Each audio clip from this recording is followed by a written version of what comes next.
Halo semuanya, selamat datang di podcast Ngobrol Bareng 15 Menit bersama aku Dwi, di mana 15 menit ke depan kita akan membahas berbagai topik menarik setiap episodenya. Nah, buat episode kali ini kita akan membahas tentang bangga berbangsa dan bernegara. Ngomongin soal rasa bangga terhadap bangsa dan negara nih, tentunya udah pada tahu ya, bahwa negara kita ini kaya banget akan warisan.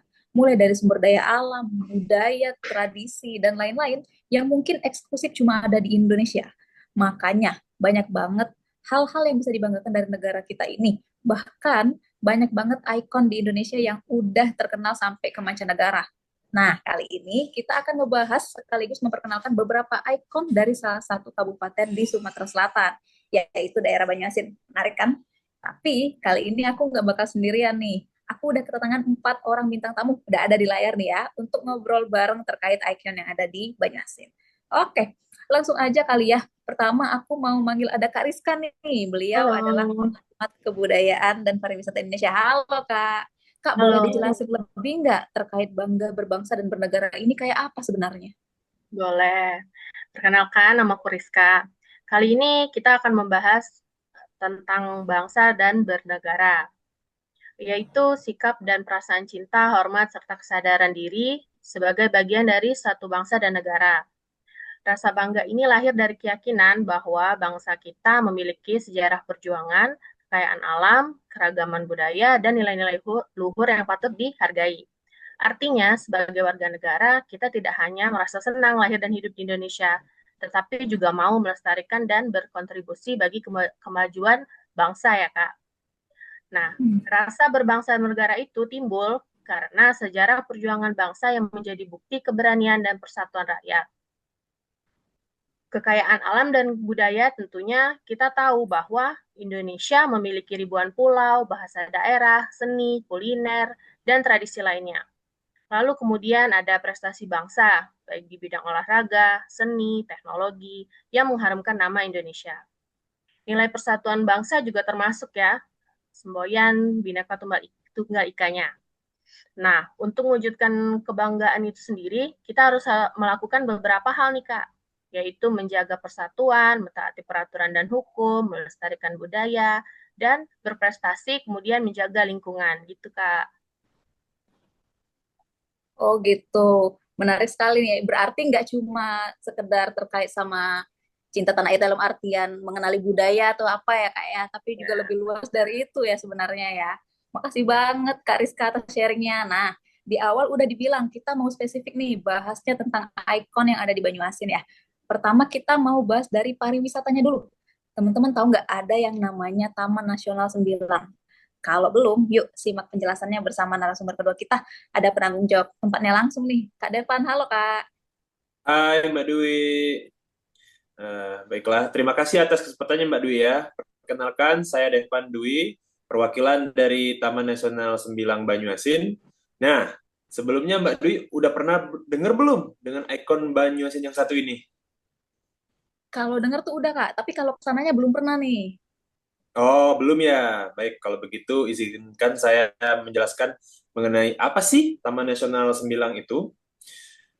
Jadi, Taman Nasional Sembilan itu pertama kali dibentuk pada tahun 2003 dengan luas kurang lebih 200.000 hektar yang bertujuan untuk melindungi kawasan mangrove dan hutan rawa yang ada di pesisir Sumatera Selatan, terlebih khususnya di daerah Kabupaten Banyuasin.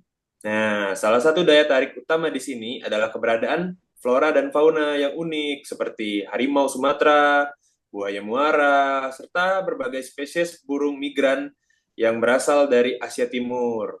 Nah, ngomongin burung migran, banyak sekali nih burung yang bermigrasi, seperti burung air migran atau yang lebih dikenal dengan nama lain migratory waterbirds atau ya seperti burung-burung air pada umumnya.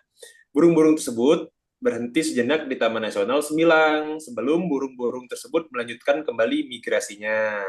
Nah, barusan tadi saya ceritakan tentang faunanya nih Mbak Dwi. Mbak Dwi sendiri Hmm. masih tertarik nggak untuk mendengar dari segi floranya? Oh, masih dong. Ya, ya udah kalau gitu saya jelaskan dari segi flora ya. Dari segi flora juga tidak kalah menariknya nih dalam keseimbangan ekosistem wilayah tersebut. Ciri yang paling khas dari Taman Nasional Sembilang itu sendiri adalah hutan mangrove-nya, seperti jenis hutan jenis mangrove. Rhizopora dan Avicennia itu tumbuh subur di sepanjang garis bibir pantai Taman Nasional Semilang. Dan jenis mangrove tersebut memiliki peran yang sangat vital bagi keberlanjutan kehidupan di pesisir. Mangrove tersebut tidak hanya melindungi garis pantai dari erosi, tapi juga menyediakan habitat bagi berbagai jenis ikan, udang, dan biota laut lainnya.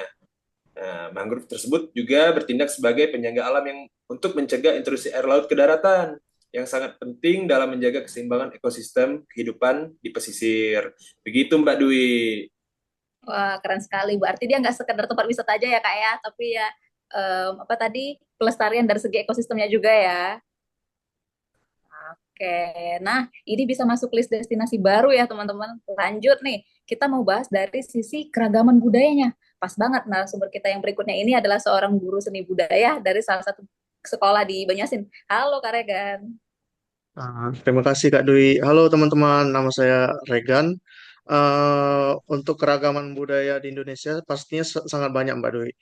Antara lain ada tarian daerah, ada alat musik, dan lagu daerah.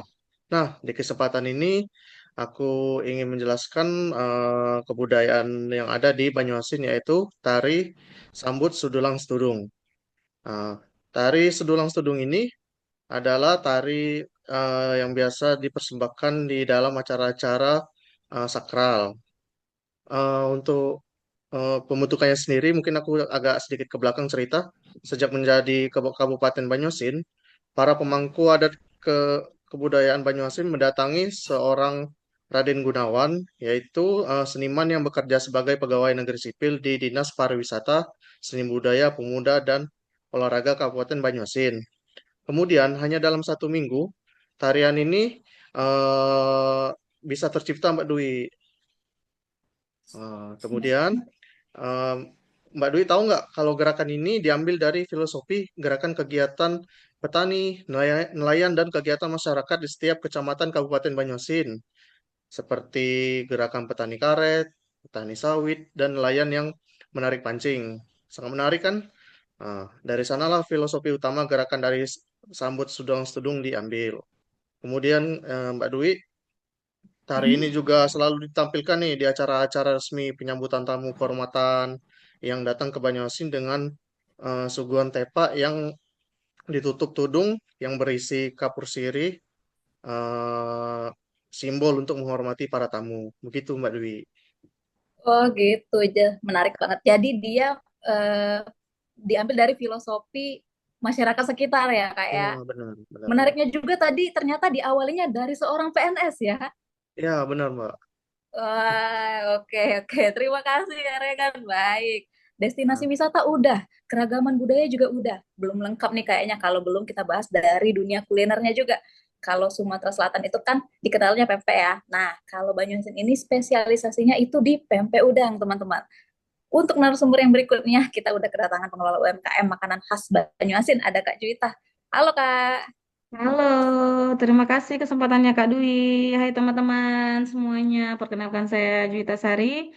Mungkin kalau membahas mengenai kuliner, ada yang khas ini sekali di Banyuasin ya Kak Dwi ya. Itu kali ini kita membahas cerita tentang pempek. Nah, jadi kali ini kita akan membahas tentang pempek yang sangat wajib dicoba ketika kita ke Banyuasin, yaitu pempek sungsang khas, pempek udang khas Sungsang. Jadi mungkin teman-teman udah pernah dengar atau mungkin udah pernah coba, Kak Dwi udah pernah coba pempek udang khas Sungsang? Pernah dong, udah pernah. Hmm. Nah, kalau biasanya pempek itu kita biasa pakai ikan tenggiri ataupun ikan kakap. Nah, kalau di daerah pesisir Sungsang itu pempeknya berbeda nih, teman-teman. Mereka membuat pempek menggunakan udang segar itu dari hasil tangkapan nelayan. Jadi, jangan heran kalau pempeknya itu warnanya agak kemerahan, aromanya juga khas udang banget gitu, Kak ya. Dan rasanya juga gurih dan ada sedikit manis-manis dari udang itu sendiri. Tapi di sini pempek udang yang kita bahas ini bukan cuma soal rasa, Kak Dwi. Jadi di sini kita juga ambil dari bagian identitas dari Banyu Asin itu sendiri, terkhusus untuk masyarakat Sungsang. Jadi yang mana lewat makanan ini kita bisa lihat nih gimana warga pesisir Sungsang itu dapat memanfaatkan hasil lautnya untuk jadi makanan khas sekaligus jadi sumber penghasilan buat nelayan dan UMKM setempat. Jadi kalau teman-teman itu ke Banyuasin, khususnya untuk daerah Sungsang, itu jangan lupa tuh untuk icip-icip pempek udang khas Sungsangnya ini. Karena dengan kita membeli dari hasil UMKM-nya ini, kita bisa ngerasain tuh gimana nikmatnya pempeknya, juga bisa dari ngerasain cerita dan budaya serta kearifan lokal dari warga Sungsang itu sendiri. Seperti itu Kak Dwi.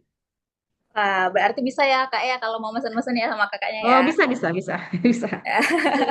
Makasih Kak. Oke, teman-teman, kita udah bahas dari segi pariwisata, ragam budaya, sampai kuliner. Ternyata banyak banget yang bisa kita banggakan. Baru di Banyuasin aja nih, belum dari berbagai daerah lain di Indonesia. Makanya, menerapkan rasa bangga terhadap tanah air itu sebenarnya bisa diawalin dengan bangga terhadap ikon-ikon di daerah kita sendiri. Seperti beberapa yang tadi udah disampaikan sama narasumbernya. Yuk, mulai sekarang dan seterusnya kita banggakan bangsa dan negara melalui melestarikan warisan budaya yang ada.